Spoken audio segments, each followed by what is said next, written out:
이, 이 붓다의 견해에 대해서 말씀드리고 싶었습니다.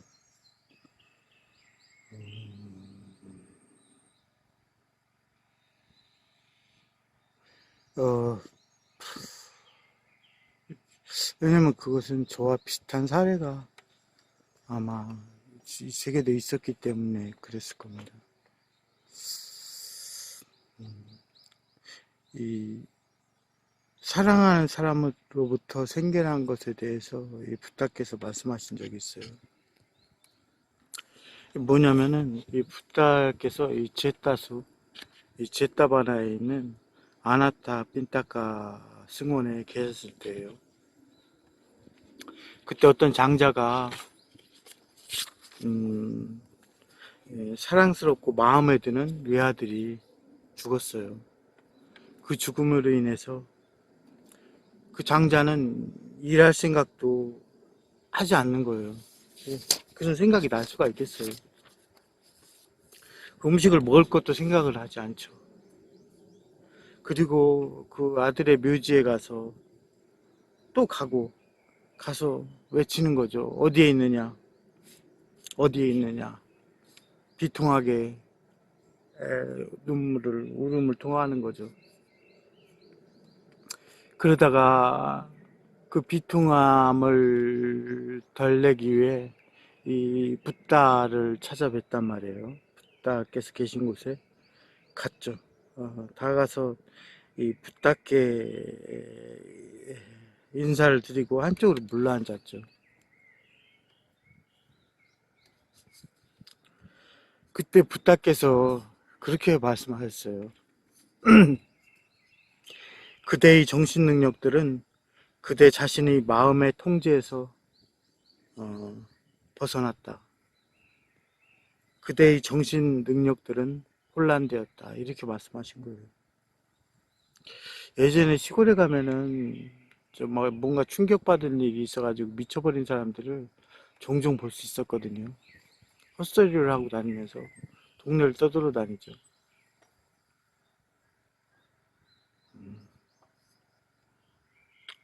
근데 이 장자는 어, 그런 거죠. 어떻게 나의 외아들이 예? 이렇게 죽음을 맞이했는데 어떻게 정신 능력들이 혼란되지 않겠냐. 사랑스럽고 마음에 드는 외아들이 죽었다. 그것으로 인해서 저는 일할 생각도 나지 않고 음식을 먹는 것도 생각나지 않는다. 그래서 묘지에 가서 아, 어디에 있느냐, 내 아들은 어디에 있느냐라고 비통하게 운다고 얘기해요. 그때 붓다께서 그렇게 답하시죠. 그것은 이와 같다. 슬픔, 비탄, 고통, 근심은 사랑하는 사람들로부터 생겨나고 슬픔, 비탄, 고통, 근심은 사랑하는 사람들로부터 생겨난다.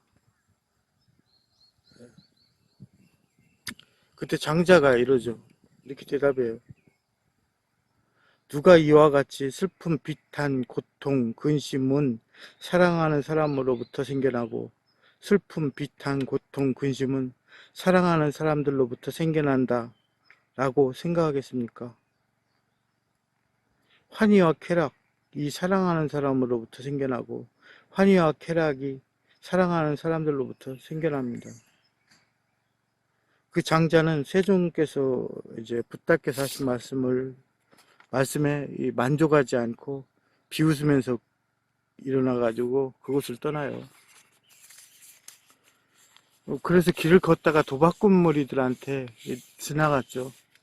도박꾼 무리들을 지나가는데 그 도박꾼 무리들한테 세존께 들었던 얘기를 붓다께 들었던 얘기를 그대로 합니다.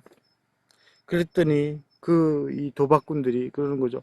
아니 사랑하는 사람으로부터 환희와 쾌락이 일어나고 사랑하는 사람들로부터 환희와 쾌락이 생겨나는 것이지 무슨 헛소리냐 이렇게 그렇게 위안을 받고 떠나요.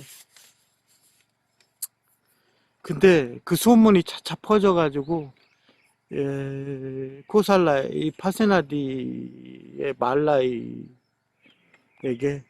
들어가죠. 왕비 말라이에게. 그래가지고 그 얘기를 붓다께 묻고 또 청해요.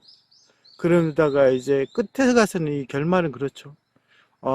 그 붓다의 가르침에 이 파스나리가 너무나 감명을 받아서 또다시 붓다께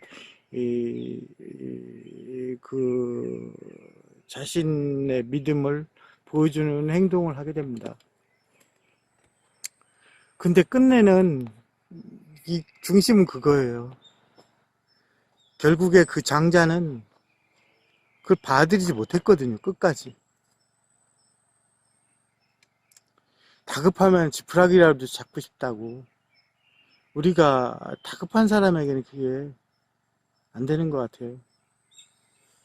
제가 왜 이 얘기를 드리고 싶었냐면은 저도 이와 같이 똑같은 일이 있었기 때문에 그래요. 제가 여러 곳에서 상담을 많이 했잖아요. 근데 고칠 수 있는 것 정도는 고칠 수가 있어요. 근데 정말 바꿔줄 수 없는 것은 정말 어떻게 할 도리가 없어요. 근데 그것을 대하는 자세죠. 내가 스님으로서의 그것을 끝까지 가지고 간다라는 건 정말 힘든 거죠. 일일이 팔다리가 잘려서 온 사람이야. 당신의 팔다리가 잘린 것이 남에게 잘못은 아니지 않느냐. 그것으로부터 시작하면 돼요. 그렇기 때문에 남들한테 부끄러워할 필요가 없다라는 것. 그리고 그 부끄러움이 옳지 않다라는 것에 대해서, 바르지 않은 것이라는 것에 대해서 각인시켜주고 그것을 일깨워주는 행동을 하게 하면 됩니다. 근데 절대로 돌이킬 수 없는 것이 있잖아요. 과연 이제 그런 경우도 있었어요. 10년 동안 사귀던 여자와 이별을 한 거예요. 근데 그런 경우도 돌이켜줬어요. 그래서 존재하는 것들이니까. 존재하는 것들로부터 그런 거거든요.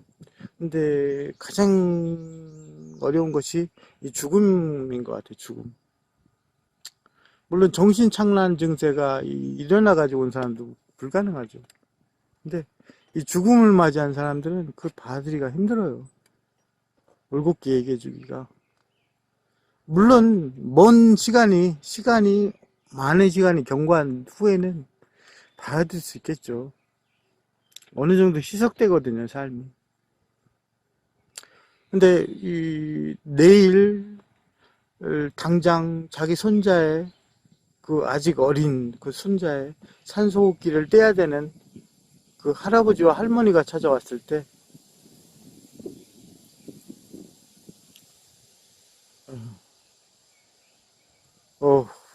정말 앞이 깜깜하더라고요.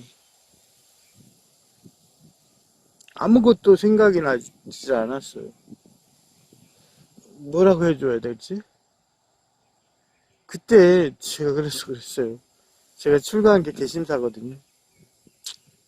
개심사에 가면 명부전이 있다. 명부전에 가서 온 마음을 다해서 지금 얼른 명부전 열쇠를 걸어다 드니까 얼른 가가지고 명부전에서 온 마음을 다해서 절을 하라고 이렇게 했어요. 결과는 어땠을까? 그분들이 손자가 살아났으면 나를 찾아왔겠죠. 살아나지 않았으니까 안 찾아온 것이겠죠.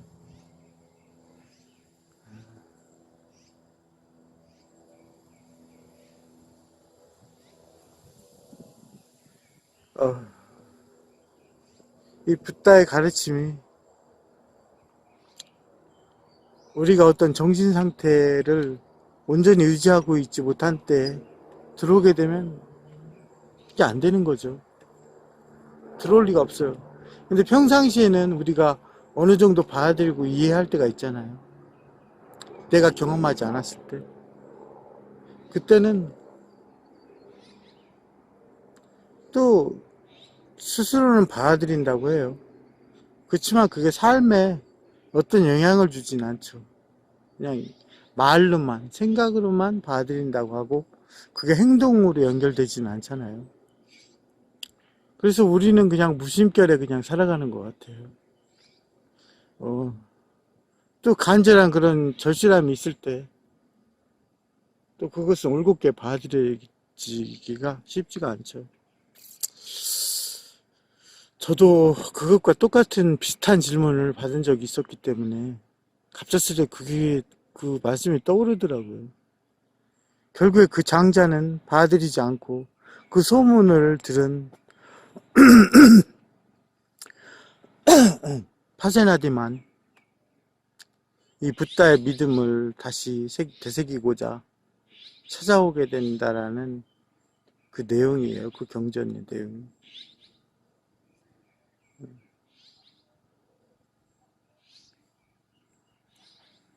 그러면서 정말 이 세상이 붓다의 가르침은 남겨졌지만 이 세상이 붓다의 가르침에 와닿아 있지는 않죠. 요즘 그래서 생각이 많이 바뀌었습니다. 저희 생각이. 불과 한 1년 전 그때와는 완전히 달라진 것 같아요. 그때는 이 세상을 좀 더 아름답게 뭔가 뭐 이렇게 뭔가 이런 쪽으로 바꿔볼 수 있지 않을까? 그나마 조금이라도 그런 생각을 했었다면 지금은 그런 거죠. 세상에 관여하는 건 사실 아, 거의 무의미한 일이다라는 생각을 해요. 오히려 그것을 자신 스스로 이 마음속에 한데 모아서 스스로를 다지고 통제하는데 더 많은 것을 할애해야 되죠. 물론 세상과 완전히 결부될 수는 없기 때문에 내가 세상에서 해야 될 것과 하지 말아야 될 것, 그리고 내가 최소한 내가 할 수 있는 최대한 내가 할 수 있는 것들은 하는 게 맞습니다. 왜냐면 우리 불교용어는 아니지만 이 까르마에 갇혀 있기 때문에, 인과에 갇혀 있기 때문에 어쩔 수 없어요. 하지만 세상이 달라질 것이다, 뭐 할 것이다, 그거는 마치 거꾸로 반대로 말하면 이런 거죠. 나는 이 세상에서 영원히 살고 싶다 라는 것과 마찬가지인 말이에요. 그 말은 이 세상에서는 기대할 게 없다 라는 게 붓다의 가르침이고, 기댈 게 없다. 근데도 우리는 계속해서 나아가려고 하죠. 그러니 그 붓다의 가르침 또한 받아들였다고 하는 이도 실제로는 생각과 뭐 이런 걸로는 받아들였지만 자기 삶 속에 녹아나 있는지는 한번 의문시 해봐야 된다고 생각합니다. 그렇죠.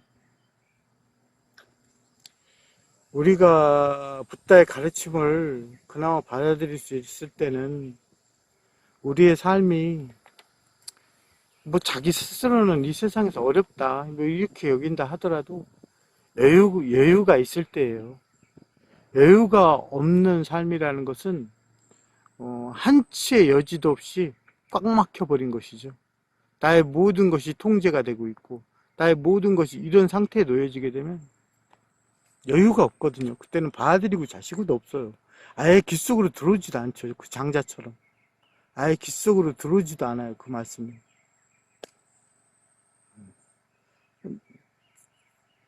근데 그러는 거죠. 여유가 있을 때는 뭐 까짓 거 이렇게 생각해보지만 결국에 그것에 떨어지고 나면 소용없는 일이죠. 그러면서도 욕망은 더 무서워요. 가끔 그런 거 있잖아요. 바깥 사람들이 그런 게 있을 겁니다.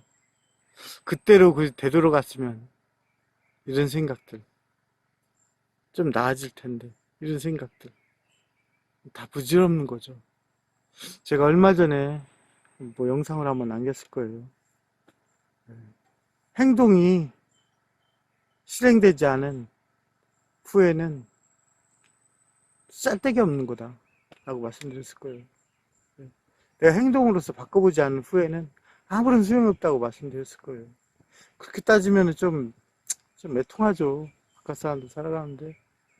왜 그런 얘기를 했냐면, 물론 세상에 모든 걸 단정 지을 수는 없어요. 단정 지을 수는 절대로 없다. 하지만 그런 게 있죠. 우리가 경우의 수를 믿고 살아가기에는 너무 무의미한 거 아닌가? 경우의 수를 믿고 살아가는 거는. 될 수도 있겠죠.